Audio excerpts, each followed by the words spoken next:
terikat 1-1 menentang KLCD.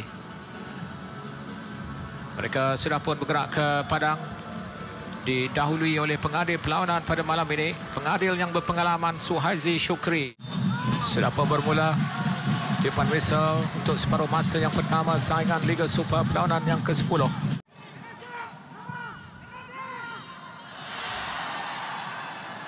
Oh, lepas peluang untuk pasukan Sabah di sana. Apakah hantaran dapat dilakukan? Percubaan terus. Oh, kencang percubaan itu. Refleksi yang baik dari Khairul Azhan. Terselamat pintu gol pasukan Selangor.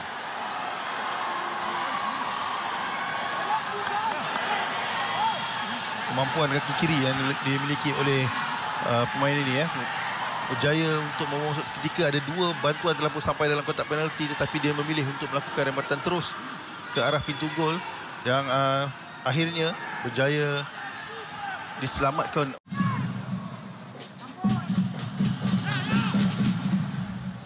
Amri.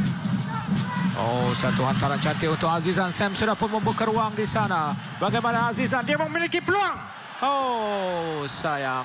Bukan rembatan ke penjuru kanan, tetapi malangnya bola tu terlalu kuat dan terlalu tinggi untuk menghasilkan jaringan. Sudah dua kali pasukan Selangor di Pak Teso. Hantaran cantik untuk Alto Linos. Amri meminta. Satu lari yang menarik dari Amri Yahya. Amri masuk ke dalam kawasan penalti. Amri mencari ruang. Amri melakukan percubaan. Itu dia gol. Amri Yahya, bekas penyerang terbilang pasukan Gergasi Merah. Dia memberikan satu kejutan di Stadium Majlis Bandaraya Petaling Jaya kepada pasukan yang disayanginya. Namun dia perlu meneruskan perjuangan dan kini menabur bakti di negeri di bawah Bayu. Jadi Sabah mendahului Selangor 1-0 melalui jaringan bekas pemain kebangsaan Amri Yahya. Satu jaringan yang begitu baik sudah saya katakan pada awal permainan tadi. Jika mereka leka ketika dua pemain pertahanan sahaja berada di bahagian bawah, memang mudah untuk dihukum. Dan apatah lagi oleh Amri Yahya, pemain yang berpengalaman, berjaya melepasi perangkap offside, masuk ke dalam kawasan penalti, mengatasi Syahrul Nazim di bahagian pertahanan pemain terakhir, dan kemudiannya satu rembatan lirik yang langsung tidak dapat diselamatkan atau tidak mampu dibuat apa-apa oleh Khairul Azhan di pintu gawang pasukan Selangor. Satu jaringan yang berkualiti dari bekas pemain Selangor ini, bekas kapten pasukan Selangor. Dia berjaya meninggal. Tetapi itulah pemain-pemain lain yang perlu membuka ruang sebenarnya. Azizan Nordin. Amri. Sadil Ramdhani. Percubaan dari Sadil. Satu percubaan yang nampak menarik dilakukan. Amri. Oh, cantik antaran Amri mencari Sadil Ramdhani. Sadil Ramdhani bagaimana? Dia masuk ke dalam. Satu percubaan. Sudah pun menuju ke pintu gol, namun saya kira Syahrul Nazim Zulpaka menidakkan percubaan kencang Sadil Ramdhani.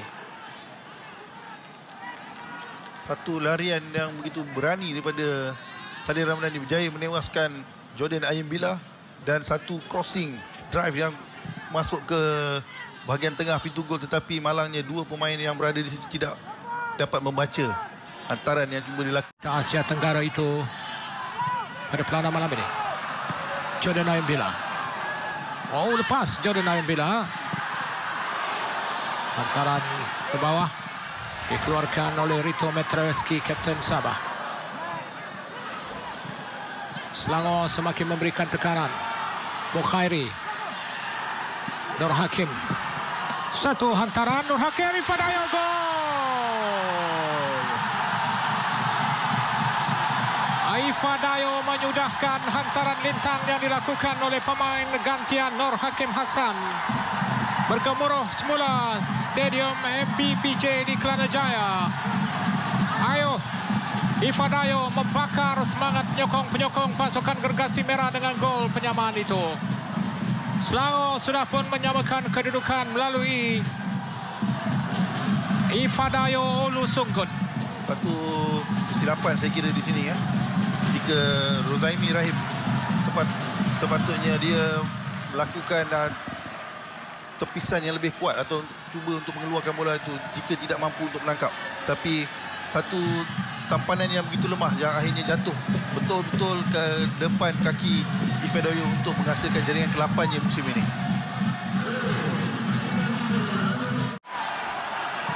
Tampaknya rentak berbisa semakin diterjemahkan oleh pasukan tuan rumah dengan perubahan kemasukan pergantian pemain. Brandon Gunn, Nur Hakim, Ifadayo, peluang Ifadayo, gol.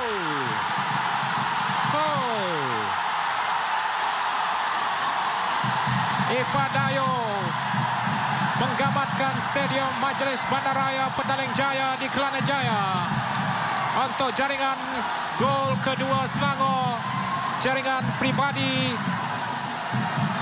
yang ke-9 untuk Ifadayo. Satu pujian juga harus kita berikan kepada Syarif Fikri yang bijak meloloskan Ifadayo sebentar tadi. Satu hantaran yang begitu berkualiti dilakukan oleh Syarif Fikri yang tepat ke arah Ifadayo yang telah pun memerangkap pemain-pemain pertahanan pasukan Sabah yang akhirnya mudah untuk Ifadayo menewaskan Rozaimi Rahim bagi membolehkan Selangor mendahului dengan kedudukan 2-1 ketika ini.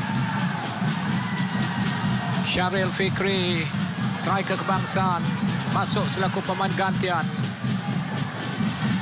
Kemasukannya mungkin dinantikan oleh Ifadayo. Oh, sudah 1-1 sementara itu di Stadium Darul Aman.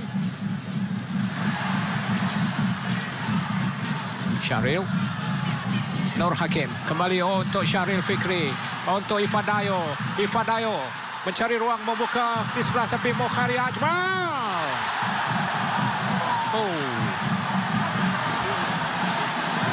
Ismadi, apakah anda melihat rangkaian serangan Selangor yang terdiri dari Nur Hakim Hassan, Ifadayo dan juga Syahril merupakan sesuatu yang ditunggu oleh penyokong-penyokong mereka. Ya, ini yang perlu dilakukan oleh pemain-pemain ini di mana kalau kita lihat tadi Amri.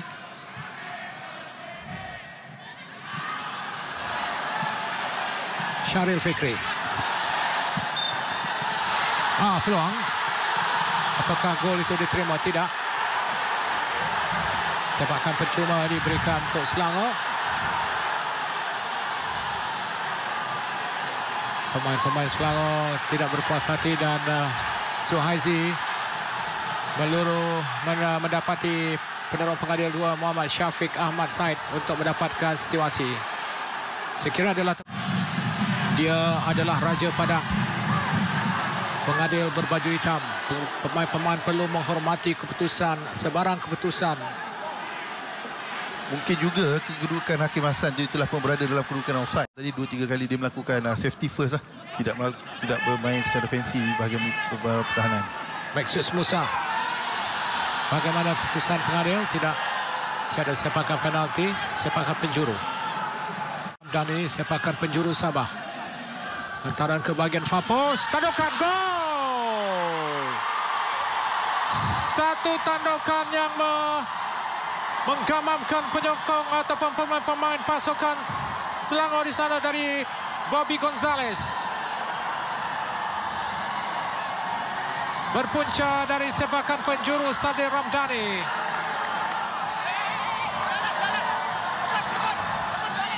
Satu kelegaan untuk penyokong-penyokong Sabah. Satu tandukan yang begitu penting dilakukan oleh Pak Tesu sebentar tadi apabila menghantar semula bola sepakan daripada Sadir Ramdhani ke bahagian tengah dan mudah untuk Bobby Gonzales yang ada 2 pemain yang tidak dikawal di situ dan Bobby Gonzales mudah untuk melakukan satu lantunan terus ke dalam gawang pasukan Selangor.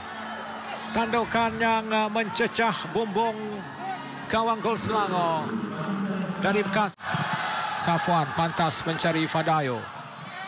Jadi patahkan di sana. Dan itu dia tiupan whistle menamatkan aksi yang ke-10 untuk pasukan Selangor dan juga pasukan Sabah.